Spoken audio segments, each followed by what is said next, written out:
After writing 2 transformational books myself and supporting many other beings to do the same, I've become enthralled by the deep and mysterious magic that's activated when we choose to say yes to ourselves and commit to the book writing journey.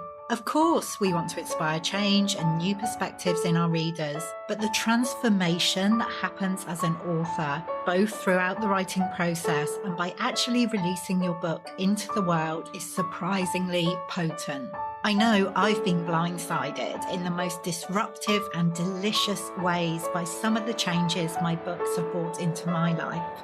Writing a book is like casting a spell. Although we can never be completely sure what's going to be unleashed during the process, we choose to do it anyway. This Unbound one is a heroic journey.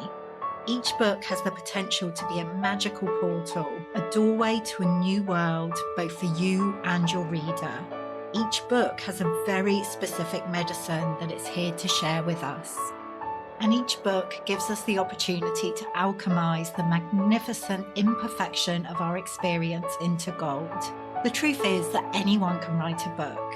We could all get a few thousand words down and put them together. But what fascinates me is what happens when we allow the book writing process to go deeper.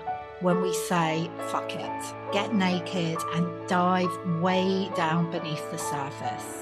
Letting go of the shoulds and any need to be acceptable, sensible, or approved of. What fascinates me is what happens when we make ourselves fully available to being transformed by the very act of writing a book. This is Unbound Writing, and this is the process we'll be exploring together here in the Unbound Writers Club. I'm Nicola, author and founder of the Unbound Press, and I help magical beings to write the transformational book they're really here to write at this time. I'm your guide here in the Unbound Writers Club, and the aim of this podcast is to help you to feel supported, encouraged, activated as you embark on your book writing journey. Whether you're a first-time author or have many books out in the world, my hope is that you will find something here to inspire you. Let's dive in.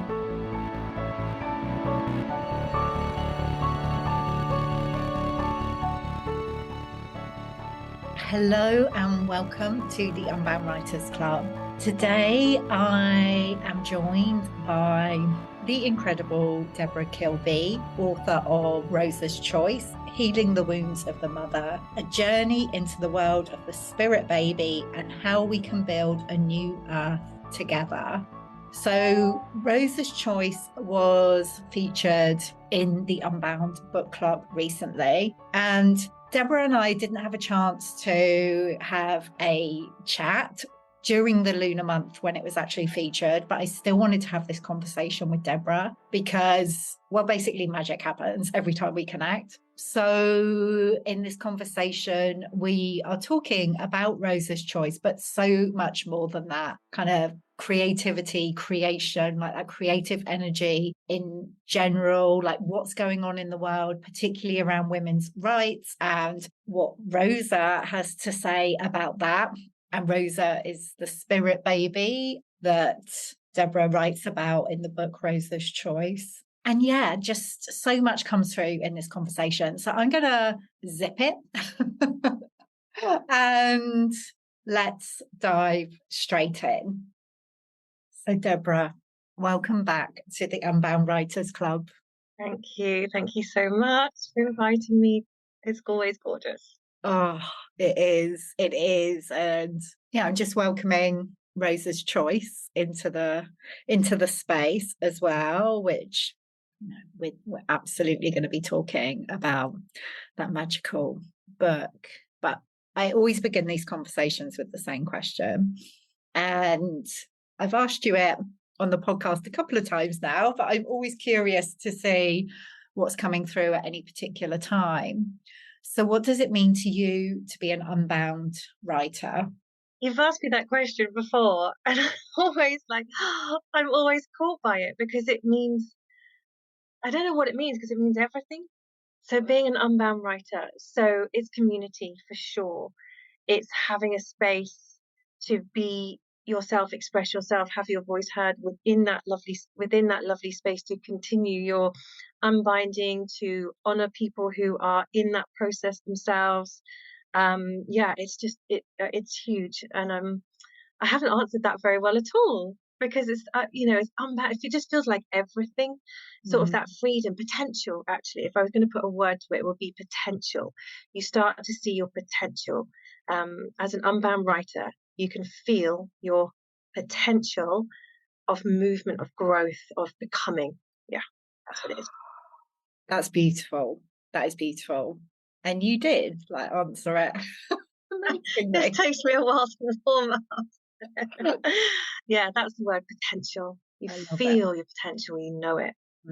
I've got a really felt sense of that as you speak about what it means to you. And I'm really interested in that idea of becoming, and would love to talk about what Rosa's choice is becoming as well. But let's talk a little bit about Rosa's choice, obviously, because she was featured in the Unbound book club recently, which is wonderful. And for those maybe who haven't read Rosa's Choice or haven't heard about this book, can you just tell us a little bit about the book and how it came into being? Yes. So Rosa's Choice is not the book I thought I was writing. I think I thought I was writing part one, which is, Rosa's Choice, Healing the Wounds of the Mother, a journey into the world of the spirit baby and how we can build a new earth together. So when I started the book, it was literally this out of the blue inspiration. It's the baby's choice, when we experience baby loss, or when we're in conception energy, you're not alone in it. You're not alone. And because of my own experience through baby loss, and particularly with Rosa, you can feel very alone, and you can feel like it's all your fault and it's all on you. And it's kind of really isolating. And this moment when the babies were just there, or Rosa was just there, like it was my choice as well, like we're in it together. So that was always going to be the name of the book, Rosa's Choice, kind of represent the idea that, we're not alone, as women in conception, or with what's going on with our fertility journey. Our babies are in it with us. They're working with us. They're always around. They're always there for us. So that was like that was part one. Like, what are the baby's choices? Why are they choosing not to stay, or why aren't they able to stay?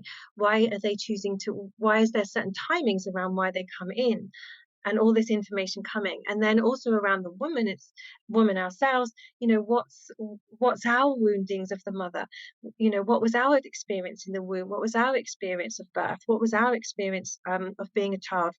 What's our experiences of being a woman? Termination, or all these big things, all these big wounded traumas that make us feel like unsafe, really. So if we feel unsafe and we don't acknowledge that, then how, underneath it all, this is totally unconscious, how are we going to feel like, can I keep my baby safe, that sort of thing. So the whole first chapter was really the book I was that was the book I was writing. And then it sort of expanded a lot, which totally flipped me out, because I'm like, this isn't the book I was meant to write. This is so big. And it was really, I wondered why that New Earth title was coming in when I was tuning into the title as well, because it does go into the bigger picture of like the universe, the planets, Mother Earth. Like, we're here for Mother Earth. So there's lots of messages from the Earth about how the Earth feels about where she is, and about us humans, and about creation. So essentially it expanded into a book about creation itself, which felt really big. Like you Yeah. do. So not just creating babies, but creation energy, and how that's how we're bringing that back into balance. So Rosa's Choice, I feel, is really offering that this is what's out, showing where we're out of balance within ourselves, within the collective, and this creation is out of balance. So we're in the process now of bringing everything into balance. And actually, as we're recording this, we've just moved through the equinox. So that theme of balance, I feel, is really, really important. And that everything you're speaking about there, like Rosa's Choice, has been out in the world That, 18 months. yeah, 18 months, yeah. Yeah. Mm, And it feels like the message or the messages that come through in Rosa's Choice are just becoming more and more important, for the times that we're living in. yeah, sure. Some of when the messages were coming through, certainly about imagine a world where, and I'm thinking, oh, that would be nice. When's that good? But it's not it was kind of felt a bit distant because it's very futuristic actually. Mm. But actually it's not, it's now. It's happening now. So it feels like a bit of a, so we're saying an invitation for a template of how of either what's going on and what's happening and Yeah. where we're going to end up, or an opportunity for that to happen, depending on our choices and how we want to be. Mm. Mm. Amazing. Amazing. I mean, how has your relationship shifted with the book since Rosa's Choice was released? Does it feel like you have a different relationship with, Yeah, with her? Yeah. definitely, because when it took to birth the book, it's a big process in itself, as you're sharing your story and all of that stuff, and you're coming out into the world, so it's a process in itself.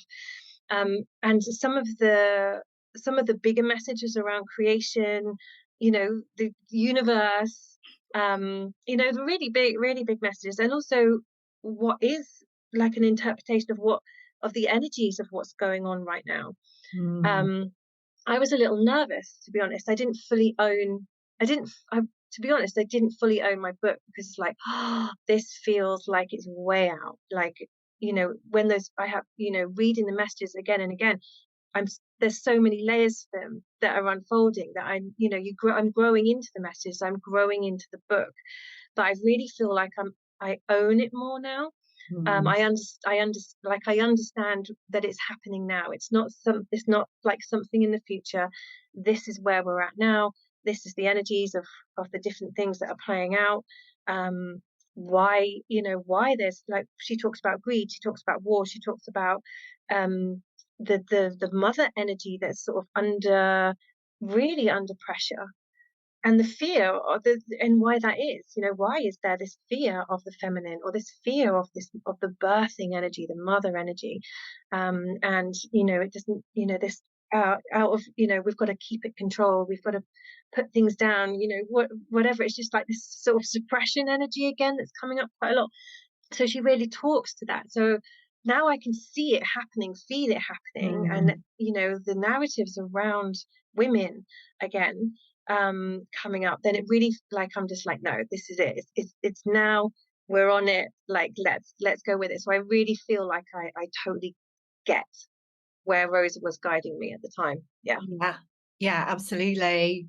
I love that, because I think with many of these books, actually, um, that are being birthed through the Unbound press in particular, they're cutting edge. Like, even for the authors, bringing them through, it could be like, "Ooh, like, I'm not sure, what is Yeah. this? This is not what I expected."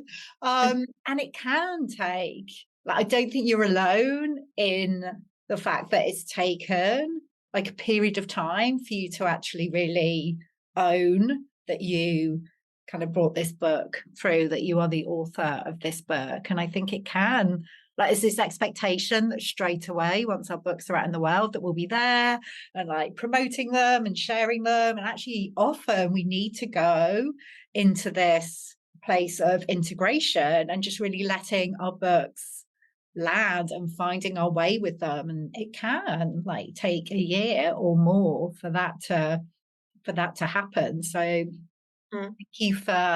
thank you for naming that, because you're definitely not alone in it, and it can make us feel wrong. It's like, wow, I've written this thing, so I should be able to be out Yeah. there kind of telling everyone about it. And no, sometimes we need that time.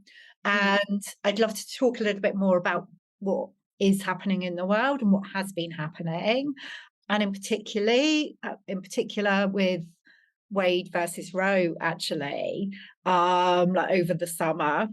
And I know we had a conversation kind of around the like, what does Rosa have to offer around what has been happening and this kind of pulling back of women's rights in so many ways, but that's one example of it. Yeah, well, there was a really powerful message from Rosa on Roe versus Wade. And if I can try and summarize it, one of the things she said was the babies are not demanding to be born, they're not demanding to be released, and they're not demanding to be protected. They're not demanding anything. They're just in their own experience. So those people, the ones that feel they need to protect the babies, oh, I'm doing this for the baby. It's not fair. It's not, this isn't right for the baby. And this is not a great experience. Like, I've been through it. So many women have been through that termination experience, either for termination for medical reasons, for whatever reason, the babies are there with you in that experience. They're not victims. That's their key message. They're not victims of it. And what Rose was saying was the pattern of the people who feel like, oh, I need to do this because I need to protect the baby. They're actually looking at projecting their own wounds of perhaps their own experiences in the womb were not one of feeling safe, or when they were born or arrived in the world not feeling safe. So they're kind of projecting all this, all their kind of unknown fears and traumas around how they experienced love, coming into the world, arriving into the world. They just want to control that. So really, it's nothing to do with the women or the babies, it's all to do with themselves. So as with everything, it's always looking at that self-reflection. Why do I feel like that? Why does that not feel good for me? And you don't need to agree with it, but to look at, why doesn't it feel good for me? Why does that feel wrong for me? Not rather than blame the other person for doing something that you don't agree with, like, well, why don't I agree with it? And you come to the same, I still don't agree with it, but to have that self-reflection of, well, what is it that triggers me about that? So those were two things she said about Roe versus Wade. But she is also talking about this, it was around responsibility, and to give women the responsibility of, they're blaming the woman for taking responsibility for their own life and the choices they're making, whilst on the other side taking away the responsibility of the woman and blaming them for taking responsibility. Yeah. So Rose was like, what, can you not see what's going on here? So it's actually nothing to do with the woman. That's her choice and that's her responsibility, and she's being responsible to herself and her baby.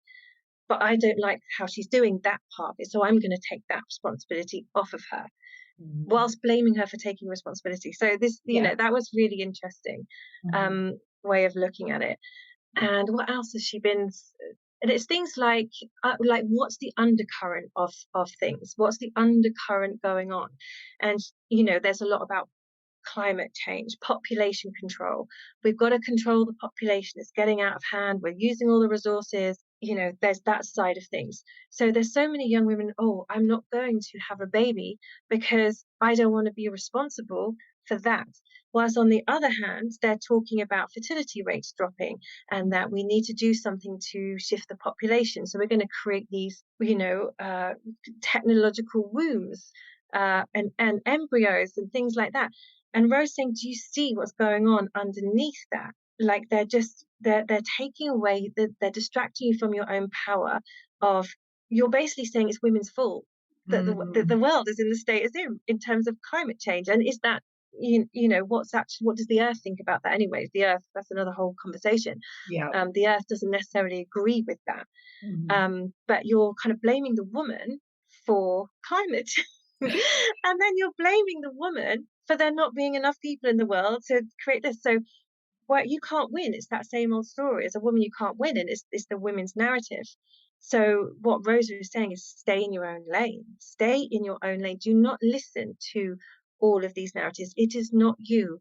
The babies coming in are bringing through new ways of being that the world needs. So the babies need, women who are really wanting to have a baby, come in, like, stay in your own lane.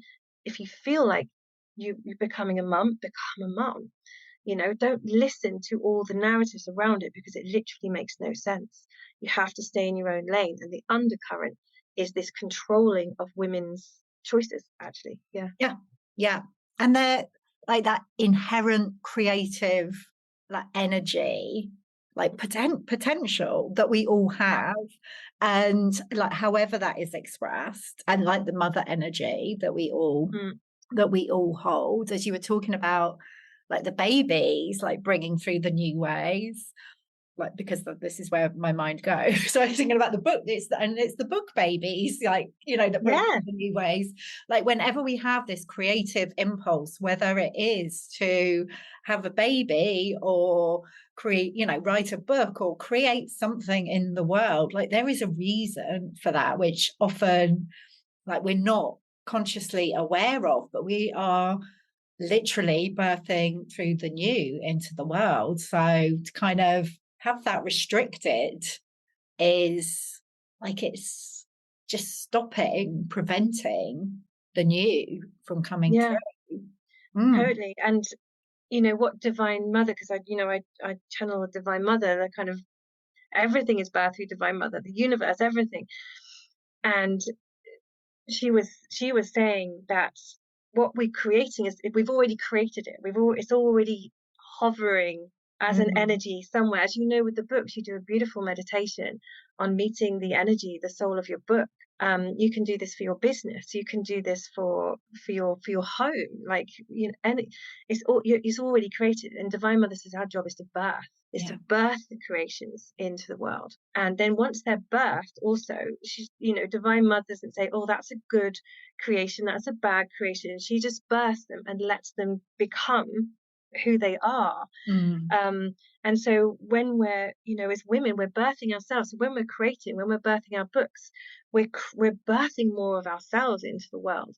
And so it's this kind of holding back of birthing more of us, more of our energy, more of our light, more of our potential into the world, when there's kind of these structures around that want to hold that back, like they're holding back on us as women ourselves birthing who we are. oh my goodness, I feel quite emotional from you saying. I mean, I was literally just on a call in the Unbound Writing Mastermind, and this a question came up around perfectionism, and this idea that we should be writing in a particular way, or that it's not quite perfect enough. And from what you were just saying there, Deborah, it's like, how could it not be perfect? Like whatever it is perfect, because like you say, we're just kind of birthing, expressing more of ourselves. So, oh my goodness, that just feels so It is, powerful. and you can feel it when you're Mm, you are literally bringing more of you into the world. yeah, And then our minds get involved and the stories get involved. yeah, But yeah. should that you're holding it, we're just all we're doing is holding ourselves back, which is totally understandable, because there's a lot of stuff going on there. But just recognizing, okay, I'm I'm holding more of me coming into the world. Why is that? I'm just going to look at that because this part of me really wants to be birthed. Yay. Yeah. Yes. Oh my goodness. I love that. I love that so much. Well, in terms of like your personal process, Deborah, like you've talked about like the shifting relationship with Rosa's choice. And what you might not be totally clear on what the answer is right now, but I'm curious to know like what is Rosa's choice, or this kind of body of work? What is it becoming for you? Like, what is it evolving into? That's such a beautiful question, because this has been on my mind since Rosa's Choice was birthed. And I remember feeling like there'll be workshops about birthing. So it might be fertility, but it's really about the woman. Mm, And then so I've been thinking about that for a while. And then what I really kind of feel is that it's like a template. We're talking about templates, and certainly, to think of the fertility structures that are around at the moment, it kind of feels like an older energy. Women are needing more. It's not working for a lot of women. It's really not serving the women or supporting the women in any way. So I feel like Rosa's choice is kind of leading me into, well, where's the other offering, where's the other opportunity that women who are not being served fully from one system can kind of move in and access something else, something more. So this idea of a spiritual fertility clinic has come in, where we look at all the emotional needs of the woman, as well as the spirit baby communication and connection, the emotional needs, the kind of growing through those mother wounds that might be there, might be nutrition, reflex, it can bring in all aspects. So you're very much seen holistically. So that's one thing that's come in right now. But I also feel on a bigger picture that that Rosa's choice and her, her messages, and the women that I've connected because of, through it, and doing incredible work around birthing and conception. There's like a balance, if you like. So you have the medical structure, which, bring in what it's offering you for sure, but bring in this balance of you looking after you within it. I don't know if I explained that right, because it's still kind of forming in my mind, but it just feels like there's another system that's coming up to support women who are not feeling fully supported in the other system. Yeah. If that makes sense. So I just feel like it's another way of looking at your self-conception, birth. Yeah. So I just feeling like this balance really in this. There's another way of looking at this particular field. Yeah. Absolutely. Does that make sense? It does. And again, it feels like that idea of like the spiritual fertility clinic, or bringing in that approach, which can work, like you say, alongside kind of the medical approach. It's not just like throwing everything out and starting afresh. Again, it feels like there's a similarity there between what you're talking about and also like the way we create generally, and the way we, certainly kind of birth books, like through the Unbound press and with the Unbound writing approach. It's, we're not all about throwing like the traditional completely, not throwing the baby out with the bathwater, as you said.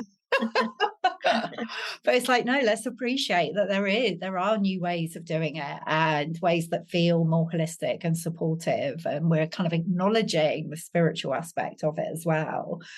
So I love that kind of, that sense of alignment, and I'm really excited to see what it becomes. Yes, for sure. Because if the Unbound press is that, as you said, that there's another way of doing. There's another way of doing it. And yes, you have all your systems and your structure and your print, your print and all of that. But the container of it offers something very, very different that is not offered by traditional ways of publishing. So it's kind of, picking the best of the what's in alignment with you. That's what feels good, actually, what feels good for you. And if that's not fully feeling good, what else is there that's going to help me to recognize that within me? There's another way that I can do this. Exactly. And often we don't know what that is. Like obviously this idea is forming for you, and it feels like it will be like very much a collaboration. And yeah, we just have to kind of take those steps. I know when I started the Unbound press, I had no idea what it might kind of form into.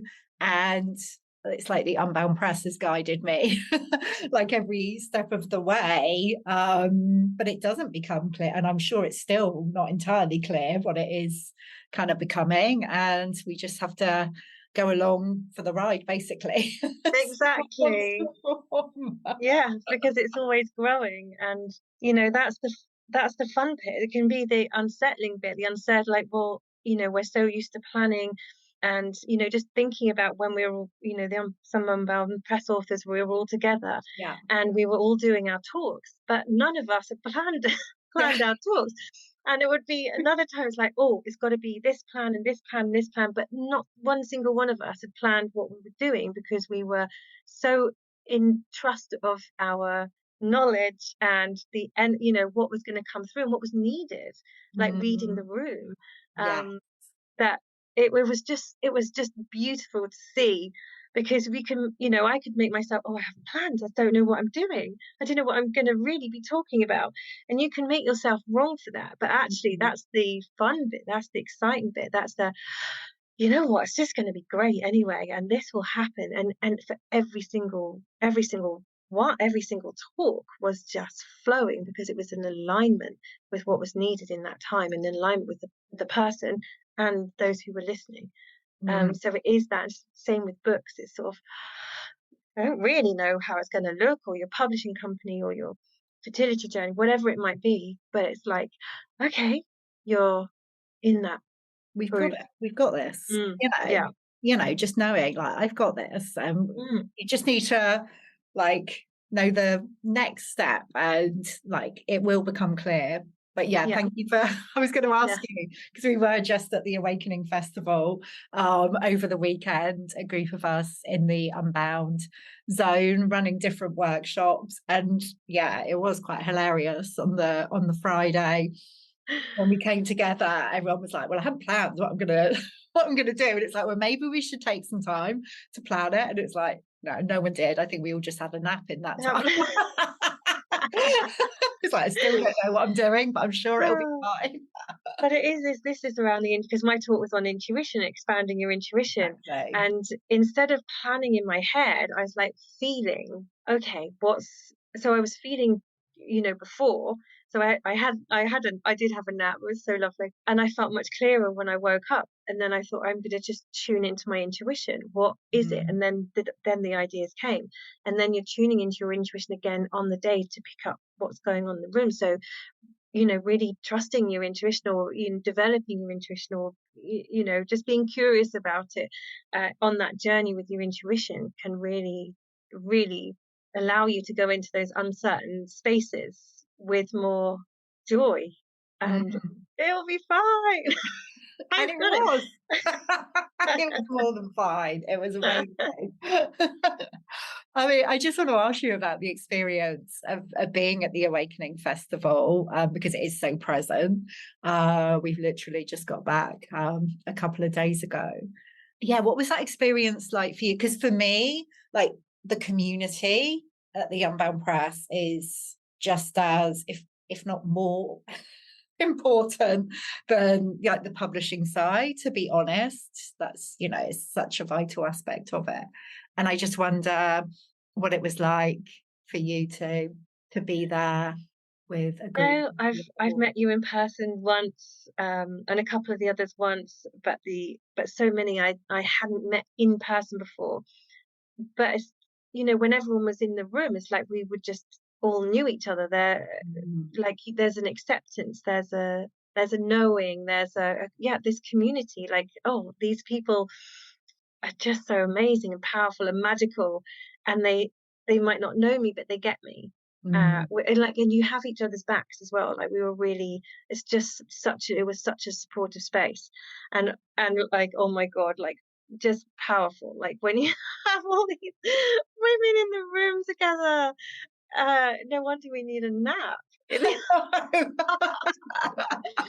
And yeah, just to see everyone like in their fullness, when they're mm, doing their talk, when they're like doing their talks, or I mean, just to see them in their fullness, like you've picked up their book, or you've read their book, or even if you haven't read the book, you kind of get what they're about. And then when you see them in action, oh my gosh, in the physical, it was so, so powerful. And you're like, my gosh, really? There's something so much more going on, yeah, but behind the scenes of the books, the women, and everything else. Like and it was loads of fun. yeah. It was It loads really of was. fun, because we sometimes we can feel a bit serious with this work and with everything that's going on, but it's like fun and joy and playfulness, is really part of it as well, and that was really great. Yeah, loved it. Much, so Naughty. much. Yeah. It was. Particularly you, Deborah, I must say, bringing the naughty. But yeah, absolutely. There is. I think there's always so much more at play than we even like. We just kind of see the tip of the iceberg. Even with our books, it's like, you know, we write them, we put them out into the world, but you know, energetically, there is so much more happening that we are Mm. contributing to. So, yeah, it's just amazing, just Yeah. amazing. And it would be lovely to know, but sometimes we don't need to know. We'll I just know. like, oh, we know something's happening, something very beautiful is happening, and that's like, That's let's enjoy that knowing. yeah, absolutely. Oh, Deborah, like, you know, I could talk to you all day. But thank you. And I'm sure you will be back in the Unbound Writers Club sometime soon. And, you know, it was such a joy to have Rosa's Choice in the Unbound Book Club as well. For people who want to find out more about you and your work, what's the best way for them to do that? I guess my website, which is always a work in progress, but it kind of has the basics. Do you know what? I really love meeting people and having that chat. Mhm. So like on my website, there's a link to just book in for a chat. Because I just find it really important to feel safe with someone before you work, you know, just to Yeah, have that feeling, and just to tune in, where are you at? Is this, you know, this view, and how have you come across me? So my website is debrakilby.com. So it's kind of all on there. But as always, the website is, you know, it's like there's the from business side, but it's unique to you. Whatever is coming through for you it will come through for you when we kind of catch up in person, which is why I love just being in that, you know, one-to-one space or yeah, group space. yeah, Yeah. absolutely. Yeah. So if you're listening to this and you feel drawn to Deborah and her energy and her work, even if you're not sure completely why, just reach out and get in touch. I'm sure it'll become clear. So, Yeah, because it's not all about fertility. It's like your soul, no, like I said, birthing yourself. exactly. You know, your soul's plan, and you know, what's going, you know, tuning into your energy field and all of this stuff, all of this amazing stuff. So it really is, it's just, if it feels right, then it feels right. We don't need to know why right now. Just Exactly. go with Yeah. And maybe we never will when it's all good. Oh, Deborah, I am so grateful to you, and that you're part of the Unbound writing community. It's just a joy every time we connect. So thank you so much for being here today. Gorgeous. I feel like, oh, what a space to find, and seemingly randomly, but nothing is random. So, yeah, gosh, what an amazing life shift that was when I came across Unbound Press. Yeah. Yeah, endlessly grateful. Thanks, Deborah. Thank you. Take care.